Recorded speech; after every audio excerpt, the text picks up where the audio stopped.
சாந்தி. அவ்யக்த சமிகை 19 ஜூன் 2026. பகவானுடைய மகா வாக்கியம், सर्वस्व त्यागी बच्चों में मुख्य सरलता और सहनशीलता का गुण अवश्य होगा. எந்த குழந்தைகள் நாமெல்லாம் நம்ம அனைத்தையும் நம்ம பாபாவுக்காக தியாகம் செய்திருக்கிறோம் அப்படின்னு நம்ம நினைக்கிறோம்னா, பாபா எதை தியாகம்னு குறிப்பிடுறாருன்னா, உங்களுடைய பலகீனங்கள், நமக்குள்ள இருந்திருக்கக்கூடிய ஆவேசத்தன்மை, கோபம், வெறுப்பு, பொறாமை, இது போன்ற எதிர்மறையான உணர்வுகள். ஏன்னா இது எல்லாம் இல்லாத நிலைதான் சரளத்தன்மை, ஈஸி நேச்சர் மற்றும் சகிப்புத்தன்மை. ஸோ இந்த 2 நேச்சர் யார்கிட்ட இருக்கோ அவர்களை தான் பாபா என்ன சொல்றாரு, சர்வஸ்வ தியாகி. தியாகம் செஞ்சிருந்தோம்னா இந்த குணங்கள் நம்மிடம் அவசியம் இருக்கும். ஐசே பச்சே ஸ்வயம் ஹர்ஷித் ரஹத்தே और सर्व को आकर्षित करते हैं. அத்தகைய குழந்தைகள் தானும் மலர்ந்த நிலையோடு, மலர்ந்த முகத்தோடு இருக்கிறார்கள் மற்றும் அனைவரையும் கவர்ச்சிக்கிறார்கள்.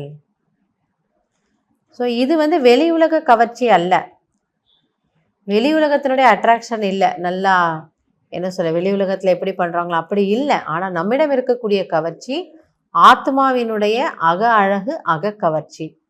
ஆத்மா அவ்வளோ பியூட்டிஃபுல்லாக இருக்குது, குணங்கள் நிரம்பியதாக ஸ்வீட்டாக இருக்கிறதுனால அதனுடைய வைப்ரேஷன்,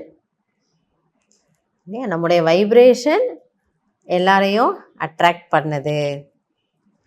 வே ஏக் தோகே ஸ்னேஹி பன் ஜாத்தே ஹை. ஆக அப்படிப்பட்டவர்கள் ஒருவர் மற்றவர்களுக்கு அன்பானவர் ஆகிறார்கள். ஏன்னா அங்கதான் நெகட்டிவிட்டியே இல்லையே. சரளமான சித்தம், சிந்தனை அப்படின்னா என்ன அர்த்தம்? எதை பற்றியும் யாரை பற்றியும் ஒரு குறை இல்லை, ஒரு கம்ப்ளைண்ட் இல்லை, ஒரு நெகட்டிவிட்டி இல்லை.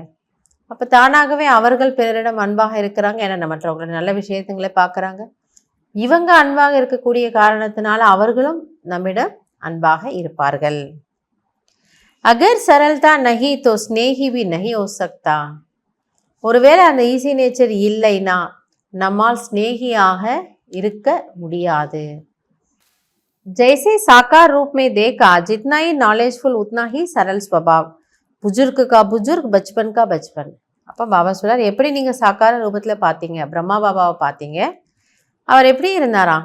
ஞானம் நிறைந்தவர். ஆனால் அதனுடைய ஒரு சீரியஸ்னஸ், அதாவது முகத்தில் அந்த சீரியஸ்னஸ்லாம் அவர் கொண்டு வரவே இல்லை. பாபா அவ்வளோ சரள சுபாவமாக இருந்தார். ஒரு வயோதிகரோட, முதுமை நிலையில் இருக்கிறவங்களோட எப்படி இருக்கணுமோ அப்படி இருந்தார். ஒரு குழந்தையோட எப்படி பழகணுமோ அப்படி பழகினார். நான் இவ்வளோ ஞானம் புரிஞ்சுக்கிட்டேன், மத்தளவு அதை அவர் வேறு விதமாக கொண்டு போகலை. ஸோ அதனால தான் சிவபாபா சொல்றாரு, சர்வஸ்வ தியாகி என்றால் நீங்கள் உங்களுடைய சரளத்தன்மை, உங்களுடைய சகிப்புத்தன்மை என்பது உயர்ந்ததாக இருக்கும். ஸோ இன்றைக்கி நம்ம இதை ப்ராக்டிஸ் பண்ணலாம். ஓம் சாந்தி.